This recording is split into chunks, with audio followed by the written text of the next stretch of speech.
mulai dari pembentukan tabel, input data melalui from, hingga menghasilkan sebuah laporan.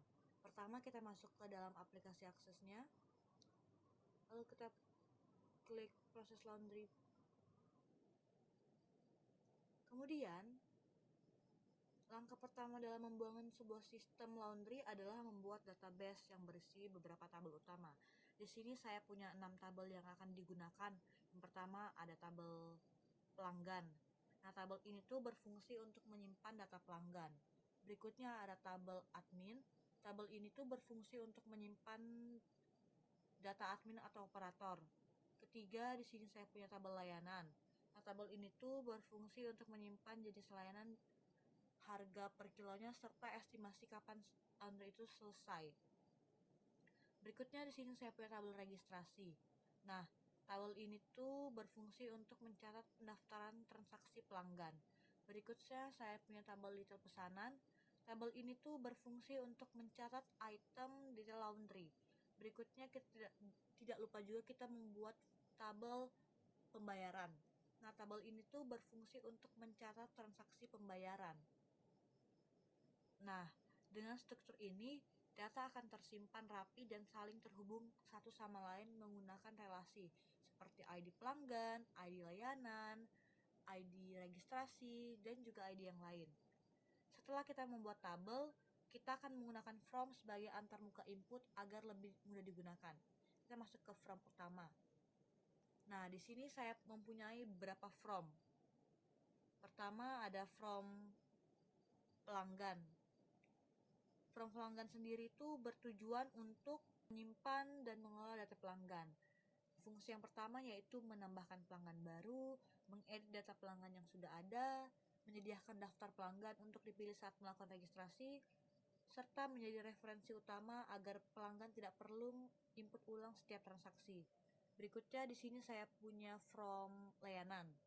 Nah, from layanan ini tuh bertujuan untuk menyimpan daftar layanan beserta harganya. Nah, di sini fungsi from layanan sendiri yang pertama bisa menambahkan jenis layanan baru. Yang kedua ada mengedit harga layanan jika terjadi perubahan biaya. Selanjutnya saya punya from registrasi. From registrasi ini itu bertujuan untuk mencatat pelanggan yang menitipkan laundrynya. Fungsi yang pertama yaitu memilih atau memasukkan pelanggan yang melakukan transaksi. Yang kedua memberikan nomor registrasi secara otomatis. Nah, di sini ada update. Nah, update ini tuh bertujuan untuk mengetahui nih, misalnya pelanggan tersebut tidak melakukan transaksi selama 5 bulan, maka nanti statusnya ini menjadi pasif. Selanjutnya kita punya from pemesanan. Nah, di sini ada dua. Yang pertama ada from pesanan master dan juga subfrom pesanan detail. Nah, untuk masternya sendiri ini bertujuan untuk menjadi induk transaksi laundry berdasarkan ID registrasi. Sedangkan subfromnya yaitu menginput item layanan yang dipilih. Nah, berikutnya kita punya from pembayaran. Di sini tuh admin akan menginput pembayaran yang akan dilakukan oleh pelanggan ketika ingin membayar. Nah, fungsinya itu mencatat pembayaran pelanggan berdasarkan transaksinya. Di sini tuh kita tinggal memilih ID registrasinya dan juga ID detailnya saja. Lalu kita di sini kita bisa memilih metode bayarnya, bisa cash, transfer, ataupun kris. Nah, berikutnya kita akan masuk ke dalam alur proses bisnis laundry dari awal sampai selesai. Pertama ini pelanggan melakukan registrasi. Nah, admin akan memasukkan data pelanggan. Namun, jika data pelanggan tersebut sudah ada, nanti adminnya akan tinggal memilih dari daftar yang sudah ada. Kita klik form registrasi, lalu kita klik button ini untuk menambah record baru. Kita masukkan ID pelanggannya, misalnya ID pelanggannya 4. Kita masukkan tanggal registrasi hari ini, lalu kita pilih statusnya aktif. Dan di sini kita memilih adminnya, admin 2. Lalu kita save. Kemudian, proses yang kedua yaitu menginput pesanan. Kita di sini masuk ke from pesanan, lalu kita klik button ini untuk menambahkan record baru. kita masukkan ID registrasi yang baru kita bikin, yaitu registrasi nomor 14. Lalu kita masukkan ID layanannya nih, mau ID layanan berapa? Misalnya 4. Kita masukkan beratnya misalnya 3 kilo.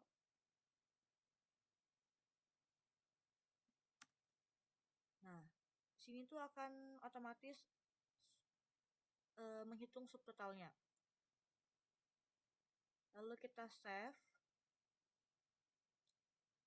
dan totalnya akan muncul 150.000 juga.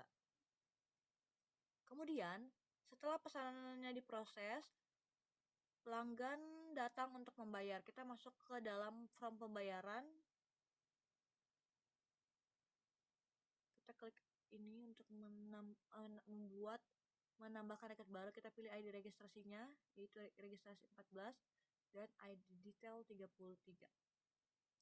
Sini masukkan tanggal bayarnya, misalnya tanggal bayarnya itu tanggal 25. Metodenya tuh transfer. Kita masukkan jumlah bayarnya yaitu 150.000.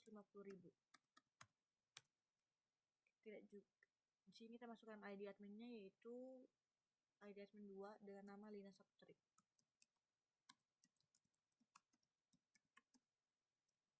Lalu kita save. Admin menginput, di sini admin juga bisa mencetak notanya. Nih, akan timbul nota seperti ini yang akan diberikan kepada pelanggan. Nah, setelah semua data tersimpan dan transaksi berjalan, sistem dapat menampilkan beberapa laporan seperti ini. Di sini saya punya laporan pembayaran, laporan pendapatan, dan juga laporan registrasi.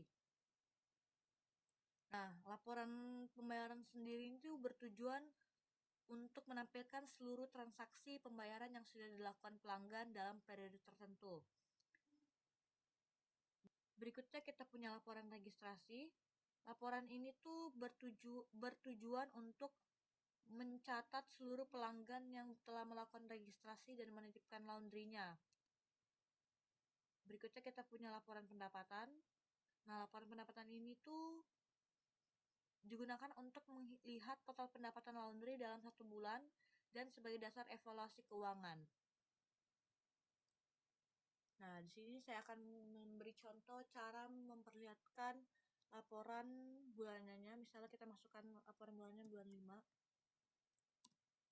2025.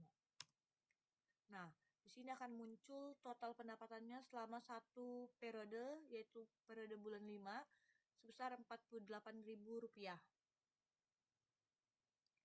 Nah, untuk laporan pembayarannya seperti ini. Dan untuk laporan registrasinya seperti ini.